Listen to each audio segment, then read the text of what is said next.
Genetic code. हमने पिछले lecture में जैसे देखा कि किस तरीके से एक डीएनए मॉलिक्यूल से मैसेंजर आरएनए मॉलिक्यूल बनता है और फिर वो मैसेंजर आरएनए मॉलिक्यूल आगे यूज़ होता है प्रोटीन की सिंथेसिस में। और ये प्रोसेस किस तरीके से होता है कि जो आरएनए मॉलिक्यूल के ऊपर इंफॉर्मेशन ट्रांसक्राइब्ड होती है वही यूज़ होती है प्रोटीन की सिंथेसिस के लिए। तो आरएनए मॉलिक्यूल के ऊपर जो इन्फॉर्मेशन मौजूद होगी वो न्यूक्लियोटाइड बेसिस की फॉर्म में ऑर्गेनाइज्ड होती है और ये मिलके एक कोडान बनाते हैं। तो इस तरीके से हम कह सकते हैं कि जब बहुत सारे कोडान एक कलेक्शन की फॉर्म में हमारे पास आते हैं तो हम उसको कहते हैं जेनेटिक कोड।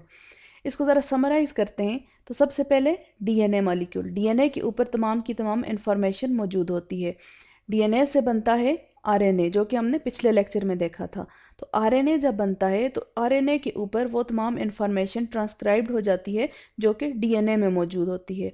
उसके बाद आरएनए जो है ये कुछ जेनेटिक कोड्स की फॉर्म में ट्रांसफ़र करता है इन्फॉर्मेशन को आगे और उनसे फिर प्रोटीन्स बनती हैं। तो जो इन्फॉर्मेशन कोडेड होती है या स्टोर्ड होती है इस आरएनए मॉलिक्यूल के ऊपर वो किस फॉर्म में होती है, कोडान्स की फॉर्म में होती है। तो जब एक कोडान जब सिंगल कोड होगा तो हम उसको कहते हैं कोडान, जब उसका एक कलेक्शन बन जाता है पूरा तो उसको हम कहते हैं जेनेटिक कोड। तो इसकी अगर एग्जैक्ट डेफिनेशन हम देखें तो क्या है कि genetic code is a set of rules. ये सिंगल कोडान नहीं बल्कि एक सेट होता है रूल्स का by which information encoded in genetic material either DNA or RNA sequences is translated into proteins। कि ये क्या होता है, कुछ ऐसी इंफॉर्मेशन के लिए कोड्स होते हैं जो जेनेटिक मटेरियल डीएनए भी हो सकता है या आरएनए भी, उसके ऊपर मौजूद जितनी भी इंफॉर्मेशन है उसको आगे ट्रांसफ़र करती हैं ताकि वो ट्रांसलेशन होने के बाद प्रोटीन्स में कन्वर्ट हो सके। तो जो सबसे पहले जो टर्म जेनेटिक कोड की डिफ़ाइन की गई थी वो जॉर्ज गेमो नाम के एक साइंटिस्ट ने की थी। अब यहाँ पे एक टर्म यूज़ हुई कोडान। तो कोडान को समझने के लिए सबसे पहले एक कॉन्सेप्ट हमने जहन में बनाना है कि एक होती है डिक्शनरी। डिक्शनरी के अंदर मुख्तलिफ वर्ड्स होते हैं और हर वर्ड का एक स्पेशल या स्पेसिफिक मीनिंग होता है। तो डिक्शनरी को अगर हम कंसिडर करें जेनेटिक कोड को, ठीक है, डिक्शनरी को हम एज्यूम करते हैं एज जेनेटिक कोड। उसके अंदर जितने भी वर्ड्स मौजूद हैं दे आर कॉल्ड कोडान्स, और कोडान्स आगे जो वर्ड्स हैं उनके जो मीनिंग है वो क्या है, उनके स्पेसिफिक अमीनो एसिड्स। ठीक है, तो डिक्शनरी के अंदर मौजूद वर्ड्स और वर्ड का अपना अपना एक स्पेसिफिक मतलब, इसको हम कंसिडर करते हैं। डिक्शनरी को हम जेनेटिक कोड कहते हैं और उसके अंदर मौजूद जो वर्ड्स हैं वो हर एक अलग कोडान है और वो कोड कर रहा है मुख्तलिफ अमीनो एसिड्स के लिए। तो इस तरीके से जो हर कोडान होता है वो एक ट्रिपलेट की सेट में होता है, जिसका मतलब क्या है कि 3 बेसिस मौजूद होती हैं हर कोडान के अंदर। जैसे यहाँ पे अगर इस फिगर के अंदर देखें तो ये ATG, ये 3 बेसिस मिलके एक कोडान बना रही हैं और वो एक कोडान कोड कर रहा है एक सिंगल अमीनो एसिड के लिए। इसी तरह आगे भी जितने ये हमें कोड नज़र आ रहे हैं उनके लिए रिस्पेक्टिव अमीनो एसिड्स मौजूद हैं। तो इस तरीके से जब कितनी बेसिस हैं हमारे पास, 4 बेसिस, और उनके हर बेस जो है 3 के ट्रिपलेट कोडान में जब ऑर्गेनाइज होती है तो इस तरह हमारे पास 64 कोडान बनते हैं। उन 64 में से जो 61 कोडान हैं वो क्या करते हैं, 20 जो अमाइनो एसिड हैं नेचुरल अमाइनो एसिड्स उनके लिए कोड करते हैं जो कि आगे प्रोटीन की सिंथेसिस में हेल्प करती हैं या जो प्रोटीन में हमें मिलती हैं। इसके अलावा जो 3 कोडान होते हैं वो किसी भी अमीनो एसिड के लिए कोड नहीं करते बल्कि उनके फंक्शन थोड़े से डिफरेंट होते हैं। तो ये क्या है, कोडान्स। तो ये मुख्तलिफ जेनेटिक कोड हैं जो 64 जेनेटिक कोड की हम बात कर चुके। तो ये वो 64 जेनेटिक कोड हैं जो मुख्तलिफ जो बेसिस हैं 4 बेसिस के कम्बिनेशन, मुख्तलिफ तरह के कम्बिनेशन से मिल के बनती हैं।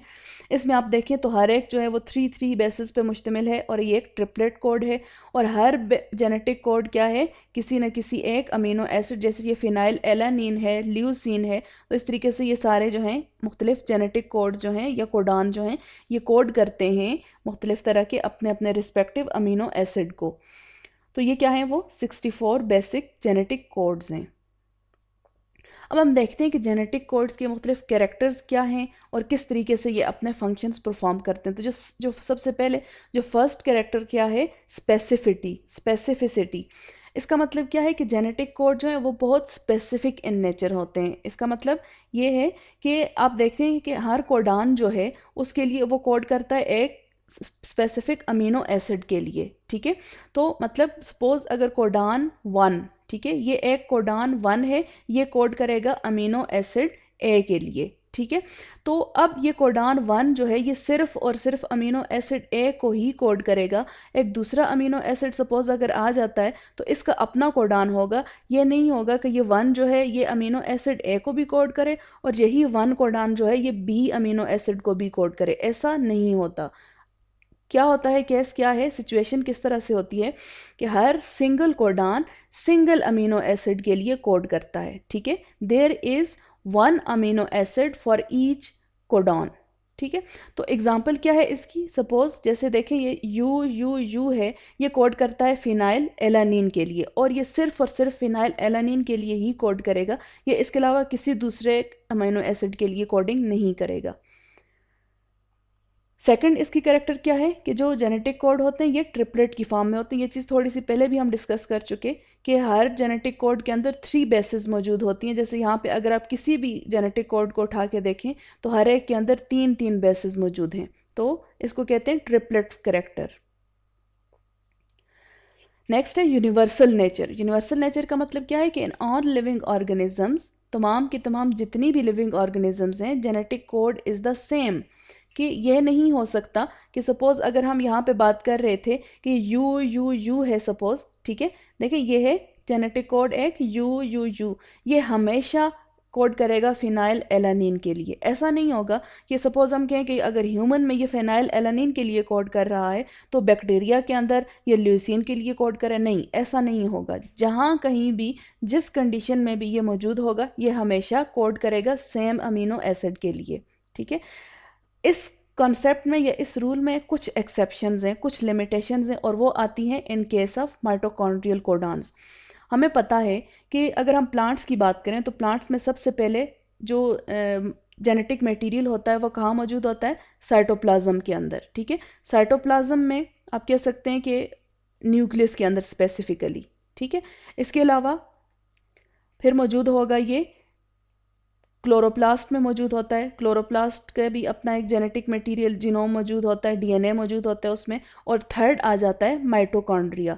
तो ये 3 वो लोकेशंस हैं जिनके अंदर किसी भी प्लांट में जो जेनेटिक मटेरियल या डीएनए या आरएनए मौजूद होता है। अगर एनिमल की बात करेंगे तो फिर क्लोरोप्लास्ट नहीं होगा, साइटोप्लाज्म और माइटोकॉन्ड्रिया ही होगा। तो हम बात कर रहे थे universal nature of genetic code की। तो हम बात जब इसको देखते हैं तो जो साइटोप्लाज्म के अंदर हमें कुछ ऐसे कोडान नज़र आते हैं जो किसी एक स्पेशल या एक स्पेसिफिक अमीनो एसिड के लिए कोड करते हैं, लेकिन वही कोडान जब माइटोकॉन्ड्रिया में मौजूद होते हैं तो उनका जो अमीनो एसिड होता है वो कुछ डिफरेंट होता है। इसकी एग्जांपल्स हम देखते हैं ताकि ये बात मज़ीद क्लियर हो जाए। ये कोड है हमारे सामने AUA। ये जब साइटोप्लाज्म में होता है, मतलब साइटोप्लाज्मिक जेनेटिक मटेरियल में होता है, तो ये कोड करता है आइसोल्यूसिन के लिए। लेकिन यही जेनेटिक कोड कौन सा, AUA, जब माइटोकॉन्ड्रिया में होता है तो ये कोड करता है मेथियोनिन के लिए। इसी तरह दूसरी एक एग्जांपल है UGA। तो ये कोड साइटोप्लाज्म में एक स्टॉप या टर्मिनेशन कोडान है, लेकिन जब माइटोकॉन्ड्रिया में जब ये होता है तो ये ट्रिप्टोफैन के लिए कोड करता है। इस तरह 2 फर्दर हैं हमारे पास, AGA और AGG। ये दोनों कोड करते हैं आर्जिनिन के लिए इन केस ऑफ साइटोप्लाज्म, लेकिन जब ये जो हैं मौजूद होंगे अगर माइटोकॉन्ड्रिया में तो ये क्या है, टर्मिनेशन या स्टॉप कोडान है। तो ये एक एक्सेप्शनल केस है, ठीक है। ये एक एक्सेप्शनल केस है कि जिसमें माइटोकॉन्ड्रिया के अंदर जो कोडान है वो कुछ डिफरेंट अमीनो एसिड्स बनाते हैं और वही कोडान साइटोप्लाज्म में अलग तरह के अमीनो एसिड्स बनाते हैं। इसके अलावा बाकी जो जितने भी कोडान हैं ये जेनेटिक कोड हैं, ये यूनिवर्सल इन नेचर हैं। अगला रूल है रिडंडेंट या फिर डीजेनरेट रूल। इस रूल के मुताबिक या इस कैरेक्टर के मुताबिक क्या होता है, जैसे हमने पहले बात की कि हर एक जो कोडान है या हर जेनेटिक कोड करता है सिंगल अमीनो एसिड के लिए, ठीक है। तो इसका मतलब क्या है कि ये स्पेसिफिक है। जैसे हम पिछले एक कैरेक्टर में बात कर चुके हैं कि हर कोडान या हर जेनेटिक कोड स्पेसिफिक होता है अपने अमीनो एसिड के लिए, लेकिन इसका जो अपोजिट देखें तो केस इस तरह नहीं है। अपोजिट क्या होता है कि देखते हैं इधर, although each codon correspond to a single amino acid, ठीक है, जो बात हम अभी कर चुके, but a single amino acid can have multiple codons, ठीक है। इसका मतलब क्या है कि एक कोडान, ये क्या है, कोड है या एक जेनेटिक कोड है, ये एक कोड जो है सिर्फ एक ही अमीनो एसिड बनाता है, लेकिन एक अमीनो एसिड डिफरेंट तरह के कोड से बन सकता है, ठीक है। तो इसको हम अदर वर्ड्स में कैसे कह सकते हैं कि हर कोडान का एक ही अमीनो एसिड होता है, लेकिन एक अमीनो एसिड के एक से ज़्यादा कोडान हो सकते हैं। इसकी एग्जांपल क्या है कि ये हमारे सामने कुछ जेनेटिक कोड्स लिखे हैं, CCU, CCA, CCG और CCC। देखें ये डिफरेंट कोडान हैं, लेकिन ये सारे के सारे प्रोलीन के लिए कोड करते हैं, ठीक है। तो ये क्या है, इसको रिडंडेंट नेचर या डिजेनरेट नेचर का जो समरी है वो क्या है कि एक कोडान जो है वो होता है, उसका अपना एक अमीनो एसिड होता है, लेकिन अमीनो एसिड के एक से ज़्यादा कोडान हो सकते हैं। नेक्स्ट कैरेक्टर है नॉन ओवरलैपिंग कैरेक्टर। इसका मतलब क्या है कि जितने भी कोडान होते हैं हमने देखा कि वो क्या है, 3 बेसिस पे मुश्तमिल होते हैं। जैसे यहाँ पे इस फिगर को अगर आप देखें तो 1 2 3 ये 3 मिलके एक कोडान बना रहे हैं, फिर 1 2 3 एंड 1 2 3। अब इसको कहते हैं जब ये एक कंटिन्यूस मैनर में चलता है और कोई भी बेस जो है, ये 3 जो कोड्स हैं इनकी 3 बेसेस में से कोई भी बेस एक दूसरे को ओवरलैप नहीं करती, तो इस तरह को हम कहते हैं नॉन ओवरलैपिंग। और यही होता है actually in case of codons या जेनेटिक कोड्स। अगर इसकी अपोजिट सिचुएशन देखें तो हम ऐसे कह सकते हैं, जैसे यहाँ पे ये बताया हुआ है कि देखें ये क्या है, फर्स्ट कोड है, ये फर्स्ट ट्रिपलेट कोड है।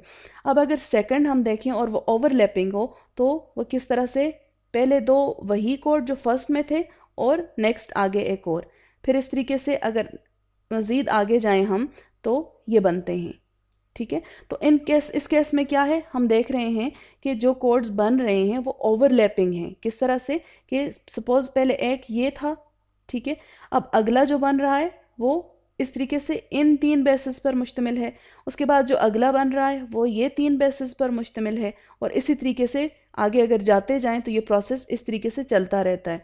तो दरमियान में हम देख रहे हैं कुछ ओवरलैपिंग रीजन्स हमें नज़र आ रहे हैं। ओवरलैपिंग रीजन्स कौन से, कि वो बेसिस जो 2 कोड्स जो हैं, ये 2 से ज़्यादा कोडान जो हैं वो आपस में शेयर कर रहे हैं, तो इसको हम कहते हैं ओवरलैपिंग। लेकिन ये नहीं होता in case of genetic codes. Genetic codes are non overlapping in nature. Next है continuous translation. The gene is transcribed and translated continuously from a fixed starting point to a fixed stop point.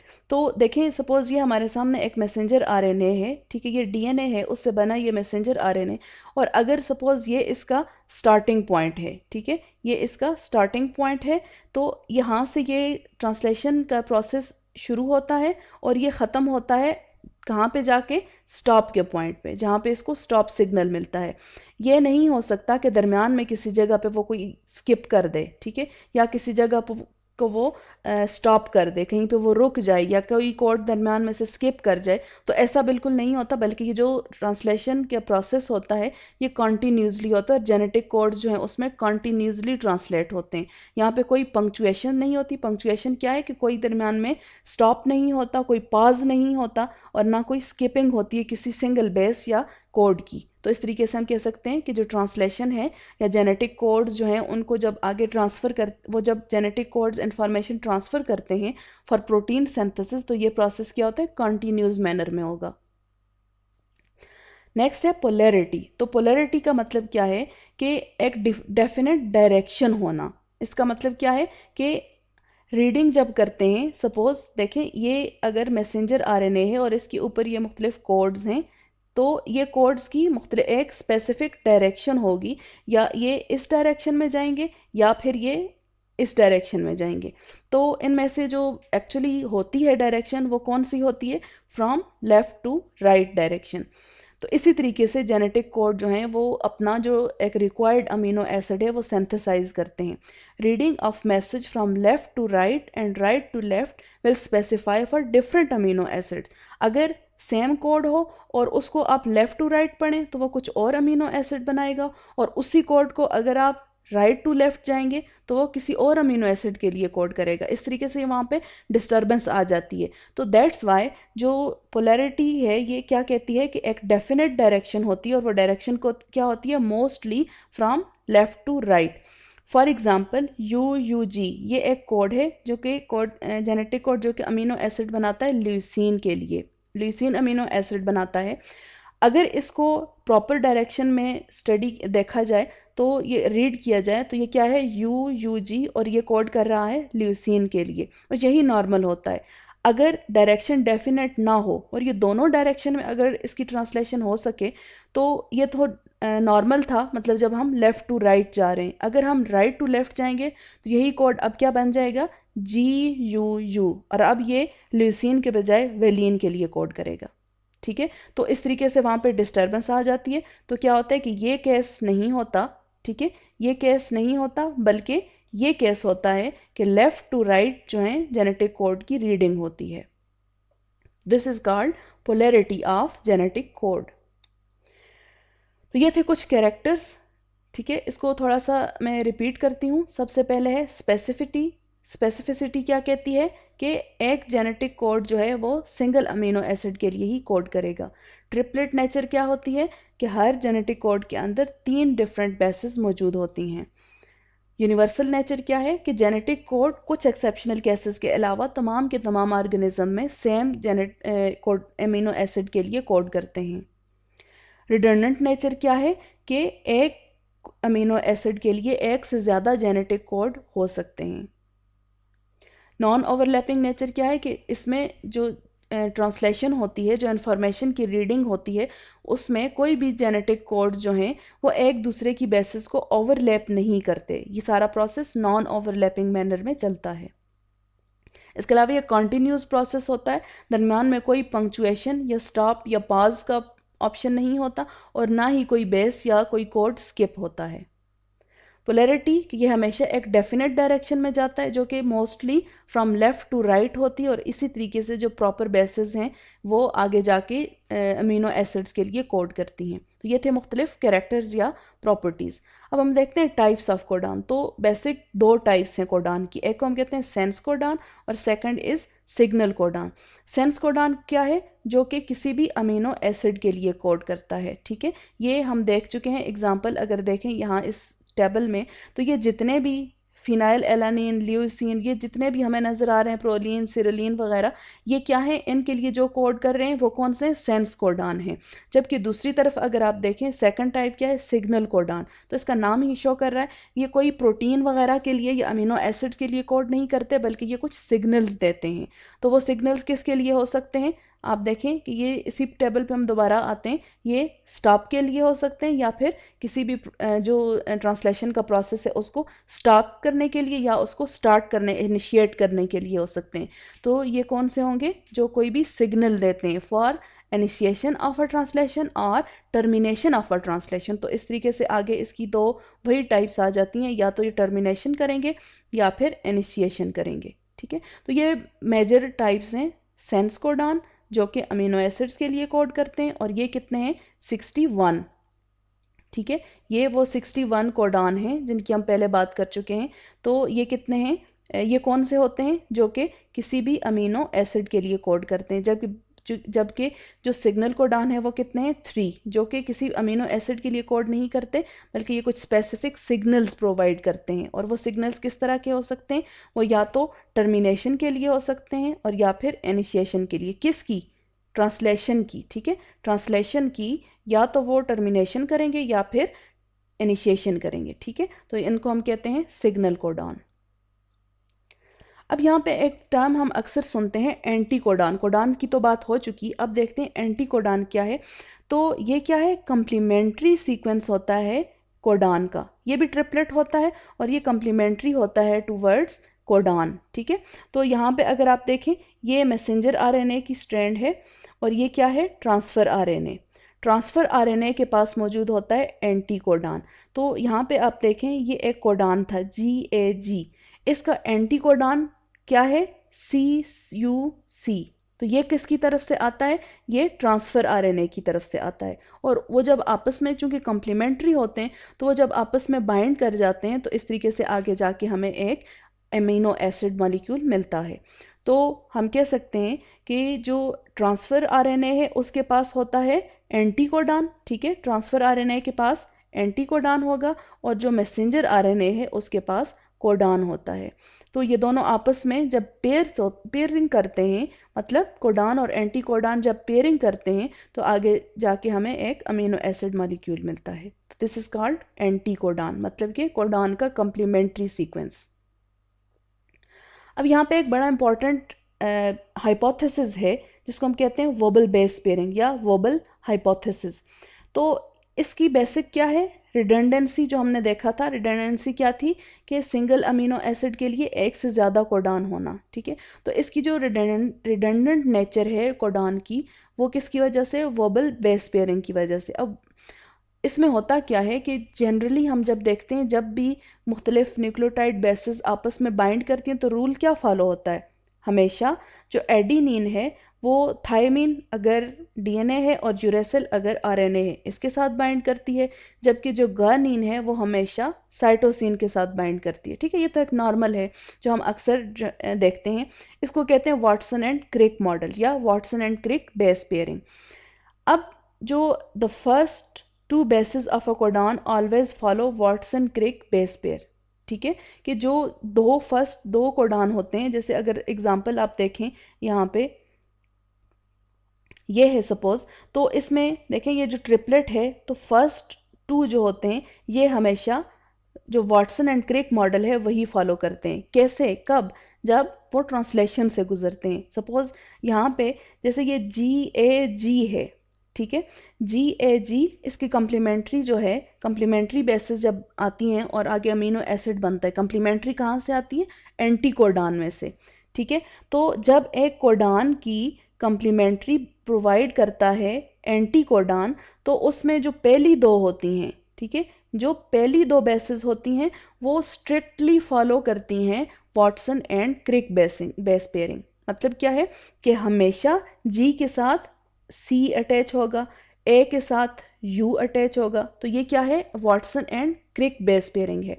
लेकिन जो third one होती है उसमें इतनी कंपल्सेशन नहीं होती, उसके लिए लाजमी नहीं होता कि वो Watson and Crick base pairing को ही फॉलो करे, ठीक है। तो यही वो वजह है जिसकी वजह से हम देखते हैं कि सिंगल कोड जो है, सिंगल अमीनो एसिड को कोड करने वाले एक से ज़्यादा कोडॉन मौजूद होते हैं।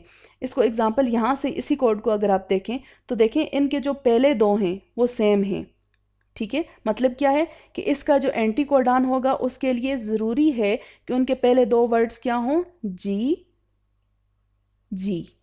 C है ना, पहले जो है दोनों जो हैं इनका C और C, ठीक है, सब के C हैं, लेकिन जो लास्ट वन है 3, ठीक है, जो थर्ड वन है, इसमें ये एक ज़्यादा एरर आ गई है, तो जो थर्ड वन है वो वेरी कर रहा है, ठीक है। जो थर्ड वन है, अब अगर इस केस में देखें तो ये होगा A, ठीक है, किसके लिए, इसके लिए एंटी कोडॉन क्या होगा, जब ये वाला कोडॉन आएगा तो इसके लिए एंटी कोडॉन क्या होगा, GGA। इसी तरीके से अगर इसको देखें तो इसके लिए एंटी कोडॉन क्या होगा, GGC, ठीक है, और इसके लिए एंटी कोडॉन क्या होगा, GGG, ठीक है, दिस इज C। तो इनको अगर आप देखें ये क्या थे, कोडॉन, और ये उनके क्या हैं, एंटी कोडॉन है फॉर प्रोसेस ऑफ ट्रांसलेशन। तो हमने देखा कि जो फर्स्ट दो थे कौन से हैं, वो GG हैं, ठीक है। तो फर्स्ट दो बेसिस यहाँ पे सबकी C कोडॉन के अंदर सबकी क्या है, फर्स्ट दो बेसिस C हैं, और उसी वजह से उनका जो एंटी कोडॉन बन रहा है उनके सब के अंदर क्या है, GG है। लेकिन जो थर्ड है वो वेरी कर रहा है, वो कुछ भी हो सकता है, और ये इम्पॉर्टेंट नहीं है। क्यों, क्योंकि जो भी हो वो सारे के सारे प्रोलीन के लिए ही कोड करेंगे, ठीक है। तो इसके अंदर मेन पॉइंट क्या है, हम इसको डिटेल से आगे इधर देखते हैं। The first two bases of a codon always follow Watson-Crick base pair, ठीक है, वो हमेशा Watson and Crick base pairing ही फॉलो करती हैं, लेकिन और यही रिस्पॉन्सिबल होती है, responsible for most of the coding specificity for amino acid, और इन्हीं पे डिपेंड करता है कि अमीनो एसिड कौन सा बनेगा। कैसे, अगर इसी एग्जांपल को अब हम देखते हैं, तो अगर कोई भी कोड जिसके स्टार्ट में दो जो फर्स्ट टू हों वो सी और सी हों, आगे बेशक कुछ भी हो, आगे ए हो, यू हो, जी हो या सी हो, वो कोड बनेगा प्रोलीन। ठीक है, वो प्रोलीन के लिए कोड बनेगा और वहाँ से प्रोलीन अमीनो एसिड बनेगा। ठीक है, तो थर्ड वन जो कोड है वो कोई इंपॉर्टेंस नहीं है, ये स्पेसिफिटी जो जेनेटिक कोड की होती है वो डिपेंड करती है सिर्फ पहले दो बेसिस के ऊपर। ठीक है, तो इसको कहते हैं वोबल बेस पेयरिंग। तो बेसिकली वोबल बेस पेयरिंग क्या है कि any base pairing other than Watson and Crick base pairing. तो third base is in triplet code is not much important to code for an amino acid। जो amino acid जो बनना है वो पहली दो की बेस पे ही बनता है, पहली दो बेसिस को ही देख के जो एंटी कोडान वहाँ पे उसके साथ बाइंड करता है, तो उसी से ये डिसाइड हो जाता है कि यहाँ पे कौन सा अमीनो एसिड बनना है। जो थर्ड वन बेस होती है उस पर ये डिपेंड नहीं करता, वो कुछ भी हो सकती है। ठीक है, this phenomena allows transfer RNA to recognise more than one codon for single amino acid. तो इस तरीके से क्या होता है कि कोई भी अमीनो एसिड हो, जैसे हमने देखा था कि सी सी सी जी सी और सी यू। तो अगर ये इनमें से कोई भी कोड आएगा तो ट्रांसफ़र आरएनए के लिए आसानी होती है इस तरह से कि वो थर्ड वन को कंसिडर नहीं करता, थर्ड जो बेस होती है उसको कंसिडर नहीं करता, और वो डायरेक्टली क्या करता है, इसको इग्नोर करता है और डायरेक्टली जो पहली दो हैं उनकी बेस पे इसके लिए कोड जो अमीनो एसिड बना देता है। हमने पिछले इसमें जो देखा था वो कौन सा था, प्रोलीन। ठीक है, तो इसके लिए वो अमीनो एसिड जो बनाता है वो कौन सा होता है, प्रोलीन। अब ये अगला जो थर्ड है ये कुछ भी हो सकता है, तो ट्रांसफ़र आरएनए उस पे डिपेंड नहीं करता, ट्रांसफ़र आरएनए सिर्फ पहली दो को देखता है और उनकी बेस पे जो आगे अमीनो एसिड बनना है वो बना लेता है। ठीक है, मतलब उनकी बेस पेयरिंग ठीक होनी चाहिए, उनकी बेस पेयरिंग फर्स्ट दो जो है उनकी base pairing Watson and Crick model से होनी चाहिए, अगला कुछ भी हो सकता है। तो अगला ज़रूरी नहीं है कि जी के साथ ए ही आए, सॉरी जी के साथ सी ही हो। अब इसके साथ देखें, अब इसके अगर एंटी कोडान हम बनाते हैं इनके, तो क्या बनते हैं, जी और नेक्स्ट कुछ भी हो सकता है। नेक्स्ट अब होना तो क्या चाहिए, ए के साथ क्या होना चाहिए, यू होना चाहिए ना, तो यू भी हो सकता है, टी भी हो सकता है, ये सी भी हो सकता है, कुछ भी इसके अंदर आ सकता है, लेकिन जो भी हो फर्क कुछ नहीं पड़ता, बनेगा वो प्रोलीन ही। ठीक है, ये थोड़ी कंसेप्चुअल चीज़ थी, समझने की बात थी, तो इसको कहते हैं वोबल बेस पेयरिंग। तो इस एग्जांपल में अगर इस टेबल को आप देखें, ये वोबल बेस पेयरिंग को समझने के लिए ये देखें, CGU, CGC और CGA और फोर्थ वन है CGG। तो इनके जो फर्स्ट दो हैं, फर्स्ट दो बेस पेयर सबकी कॉमन है। ठीक है, CG है। ठीक है, चारों में आप देखें ये CG है। तो ये चारों क्या करते हैं, कोड करते हैं फॉर आर्जिनिन। ठीक है, ये सारे कोड करते हैं आर्जिनिन के लिए। इसका मतलब क्या है कि CG ये इम्पॉर्टेंट है, इसकी बेस पे डिसाइड होता है कि कौन सा अमीनो एसिड बनेगा। थर्ड वन कुछ भी हो सकता है। तो अब इस टेबल के अंदर आप किसी भी कोड को उठा के देख लें तो यही चीज़ आपको नज़र आएगी। यहाँ पे देखें यू है। ठीक है, तीन ट्रिपलेट जो हैं वो तीनों के तीनों यू ही है। तो मतलब क्या है कि इम्पॉर्टेंट सिर्फ फर्स्ट दो हैं, वो किसके लिए, फिनाइल एलानिन के लिए कोड कर रहे हैं। आगे जाके कुछ भी हो सकता है, देखें यू जो है ये होने चाहिए, बाकी वो कुछ भी हो सकता है। तो इस तरीके से हम कह सकते हैं कि जो फर्स्ट किसी भी ट्रिपलेट कोड के अंदर जो फर्स्ट टू बेसेस होती हैं वो डिसाइड करती हैं कि अमीनो एसिड कौन सा बनेगा। यहाँ पे आप देख लें, ये आर्जिनिन वाली एग्जांपल है। इसके अलावा ये वेलिन है, तो फर्स्ट दो सब में कॉमन है, सिर्फ लास्ट वन चेंज हो रहा है, तो लास्ट वन पे डिपेंड नहीं करता। जहाँ कहीं भी जी और यू का कोड आएगा, आगे कुछ भी हो, ठीक है, आगे कुछ भी हो, तो इसका एंटी कोडान क्या होगा, सी और ए। ठीक है, तो आगे कुछ भी आ सकता है, तो ये कोड करेगा फॉर वेलिन। इसको कहते हैं वर्बल बेस पेयरिंग। और ये जो हाइपोथेसिस है कि third base pair is not important for amino acid, या third base pair is amino acid to be formed is independent of third base pair in a triplet code. क्या है? Amino acid जो भी बनता है ये क्या है? इंडिपेंडेंट है फॉर थर्ड बेस पेयर, ठीक है, independent of third base pair, sorry third base, ये क्या है? इंडिपेंडेंट है थर्ड बेस के, ठीक है। तो ये डिपेंड करता है सिर्फ पहली दो के ऊपर, पहली दो जो होंगी उसके मुताबिक बनेगा। तो ये कुछ थोड़ी सी एक न्यू थी शायद आपके लिए, बाकी ये सब कुछ आप पहले भी देख चुके हैं, बड़ा कॉमन है। जेनेटिक कोड बायो के स्टूडेंट जो भी हों उनको ये चीज़ आती है। तो आज हमने देखा जेनेटिक कोड की, सबसे पहले इसका इंट्रोडक्शन देखा, ये क्या है? This are set of rules जिनके मुताबिक प्रोटीन की सिंथेसिस होती है। फिर कोडान, कोडान क्या है? वो सिंगल यूनिट या वर्ड्स हैं जिनकी जो कि यूज़ होते हैं इन अ जेनेटिक कोड, और ये ट्रिपलेट की फॉर्म में होते हैं। 64 कोडान हैं जिनमें से 20 कोड करते हैं अमीनो एसिड के लिए, और 3 जो हैं वो स्टार्ट या स्टॉप कोडान होते हैं या सिग्नल कोडान होते हैं। फिर मुख्तलिफ जेनेटिक कोड्स हमने देखे, ठीक है।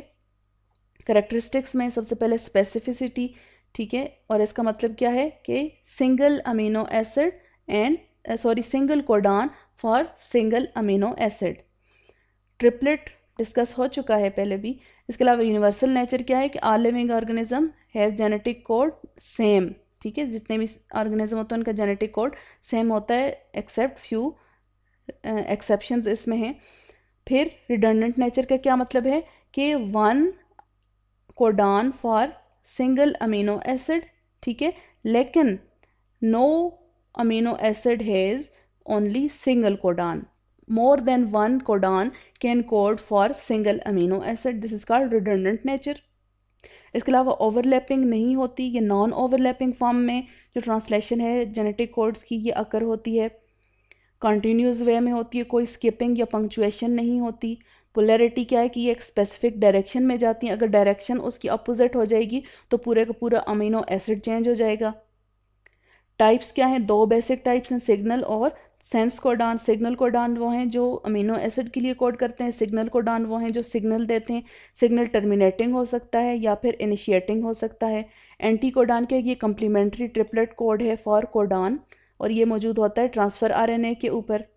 वोबल बेस पेयरिंग, वो बेस पेयरिंग जो कि वाटसन एंड क्रिक मॉडल के अलावा कोई भी हमारे पास फैशन या कोई भी पैटर्न फॉलो हो अगर, तो उसको हम कहते हैं ये वाटसन एंड क्रिक ये वोबल बेस पेयरिंग है, और ये रिस्पॉन्सिबल है फॉर रिडंडेंट नेचर। और इसी की वजह से जो एक अमीनो एसिड है उसके लिए एक से ज़्यादा कोडान आते हैं, और इसकी एग्जांपल्स भी हमने देख ली। तो आज का हमारा टॉपिक था जेनेटिक कोड। नेक्स्ट इंशाल्लाह हम अगले टॉपिक के साथ आएंगे, तब तक अल्लाह हाफिज़।